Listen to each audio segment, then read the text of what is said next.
mas também não tinha coragem de perguntar. Depois de algumas horas, pela madrugada dentro, ele falou: vou me retirar, mas eu voltarei.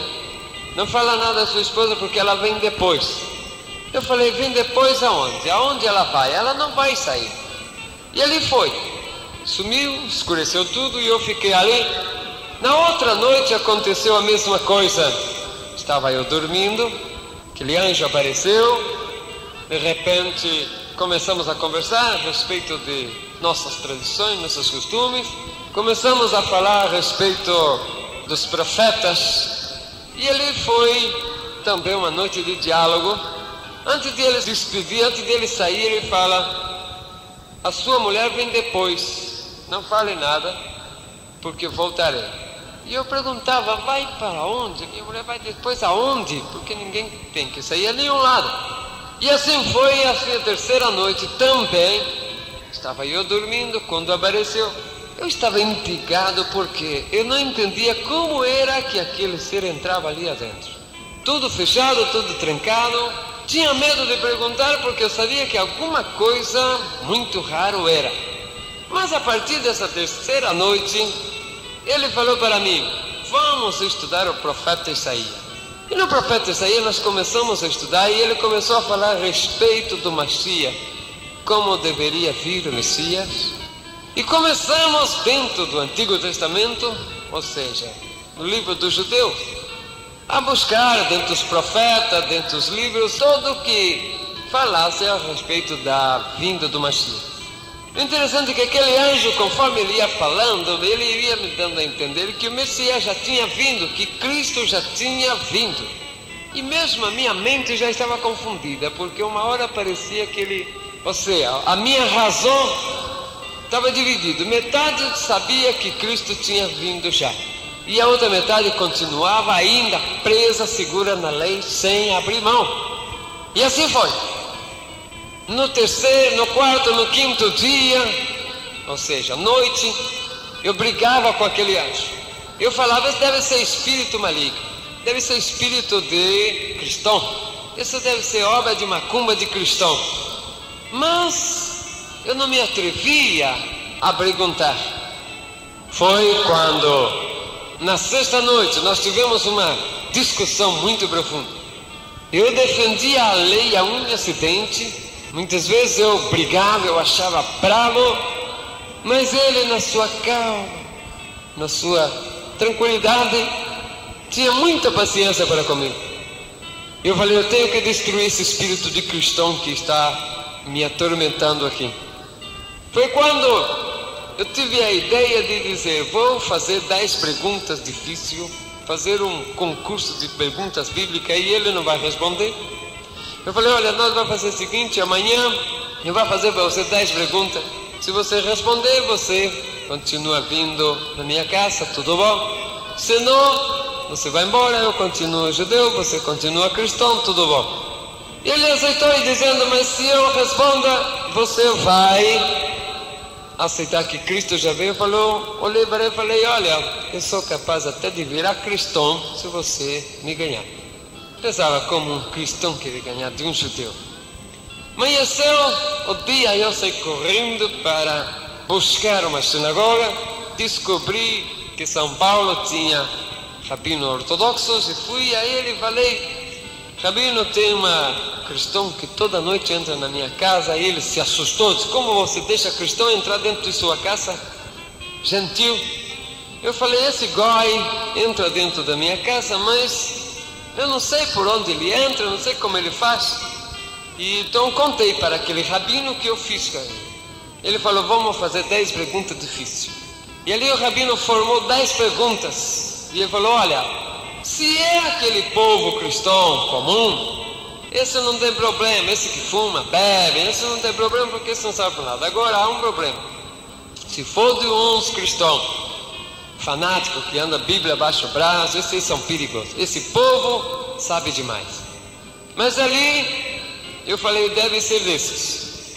Mas a 10 perguntas é: se ele responde sim, ele perde. Se ele responde não, ele também perde.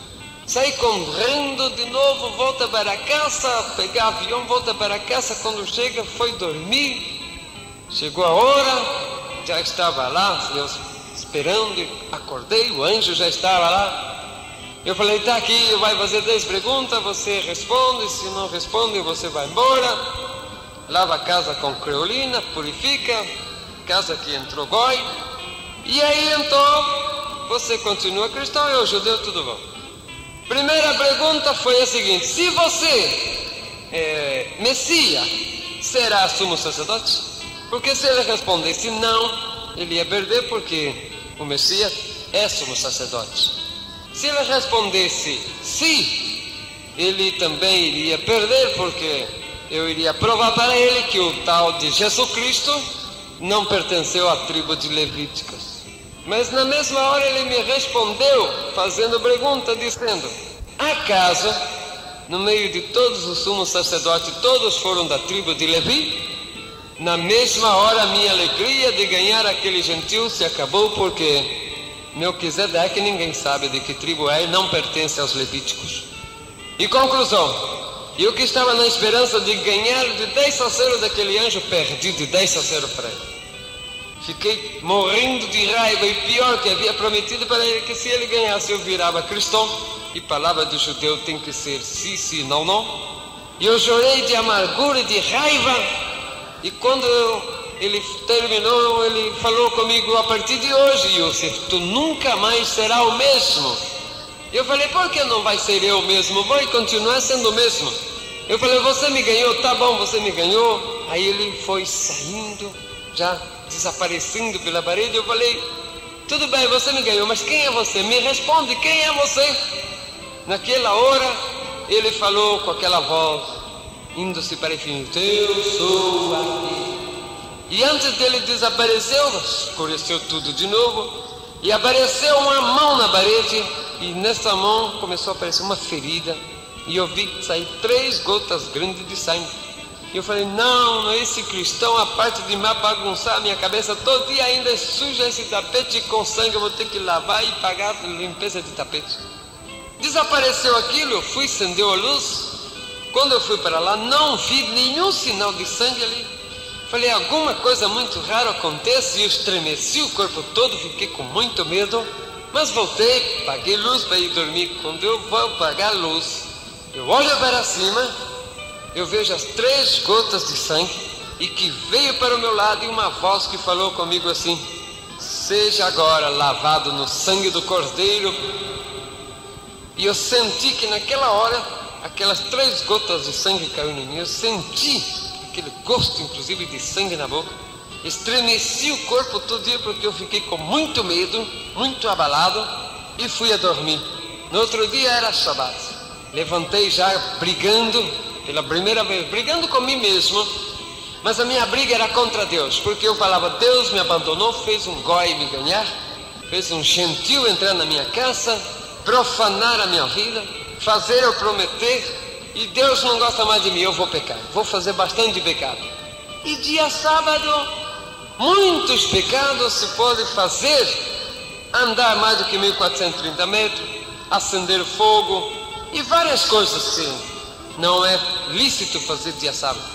Levantei cedo e minha esposa já começou a dizer: não ande, não se preocupe, não ande, não agite, porque vas a pecar contra o sábado. Eu falei: mulher, eu não sou mais judeu, Deus não gosta mais de mim, Deus me mandou para o inferno, e eu já vou para o inferno, e já que eu vou para o inferno, você vai junto comigo. Não vai deixar você, porque naquela hora eu estava me lembrando que todo judeu que negava a Deus era amaldiçoado, era excomungado com a maldição do Monte Ebal.